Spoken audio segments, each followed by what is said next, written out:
नमस्कार, आप देख रहे हैं चौकस भारत में आपका दोस्त ब्रजेंद्र। लैंड फॉर जॉब मामले में फिर से सम्मन जारी हुआ है और ये सम्मन राजद सुप्रीमो लालू प्रसाद यादव और उप मुख्यमंत्री तेजस्वी यादव के ऊपर फिर से लगाया गया है। 4 अक्टूबर को पेशी की तिथि जो है वो तय की गई है। अब इस पर बहुत सारी जो बातें हैं वो सामने आने लगी हैं, तरह तरह के बयान आ रहे हैं। सहयोगी पार्टियां भी अपने अपने स्तर से बयान देने से चूक नहीं रहे हैं। सहयोगियों की बात करें तो सबसे पहले जनता दल यूनाइटेड के जो प्रदेश अध्यक्ष हैं उमेश कुशवाहा जी, वो ये कह रहे हैं कि प्रेशर की राजनीति अब दोहराई जा रही है।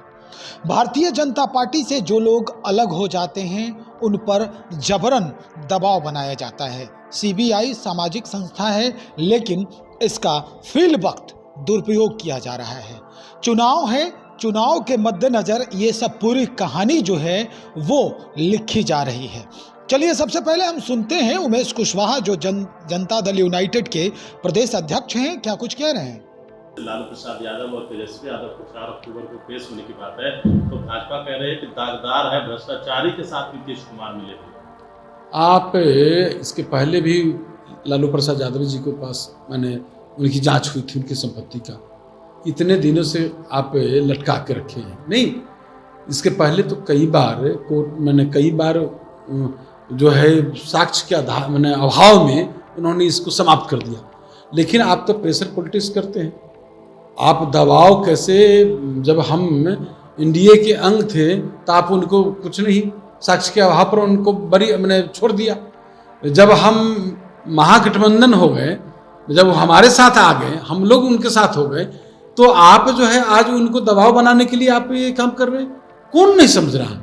ये देश की जनता नहीं समझ रहा है कि कोई भी भाजपा के खिलाफ एक भी सही बात आपको बोल दे तो उसके घर तक के ईडी, इनकम टैक्स, सीबीआई का दस्तक दे दी जाती है।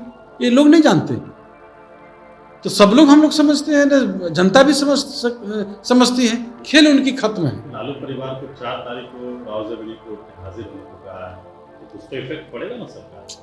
देख लीजिए, मैंने पहले कहा है कि दबाव की ये भाजपा वाले अपने पालतू तोते का इस्तेमाल करते रहते हैं, समझे? इसके अलावा कुछ नहीं है। ये जो है आज संवैधानिक संस्थाएं हैं वो उसका दुरुपयोग किया जा रहा है, चरम सीमा पर है। इसके अलावा हम कुछ नहीं कर सकते। तो सुना आपने क्या कुछ कह रहे हैं उमेश कुशवाहा। इनका कहना है कि भाई जो अलग हो जाते हैं भारतीय जनता पार्टी से उन पर दबाव बनाया जाता है और ये दबाव दोहरी नीति के तहत बनाई जाती है। सामाजिक सरोकार रखने वाली संस्था का किस तरह से दुरुपयोग किया जाता है ये भारतीय जनता पार्टी से बेहतर कोई और नहीं जानता है। बहरहाल ये जितनी सारी मामलात हैं, जितने सारे मामलात हैं, उसके एवज में अगर कुछ बातें विपक्ष में होती हैं या विपरीत होती है तो निश्चित तौर पर चुनावी असर पड़ेगा ही पड़ेगा। खैर, इंतज़ार करने की ये ज़रूरत है कि अब चुनाव के माहौल बनने से पहले, यानी 6 महीना और बच गया है चुनाव में, 2024 में लोकसभा का चुनाव है, उसके पहले ही इस तरह का माहौल बनाना कितना खामियाजा भुगता सकता है अन्य पार्टियों को जो इसके जद में आ रहे हैं। तब तक इंतज़ार की ज़रूरत है। बने रहे हमारे साथ। बहुत शुक्रिया आपका।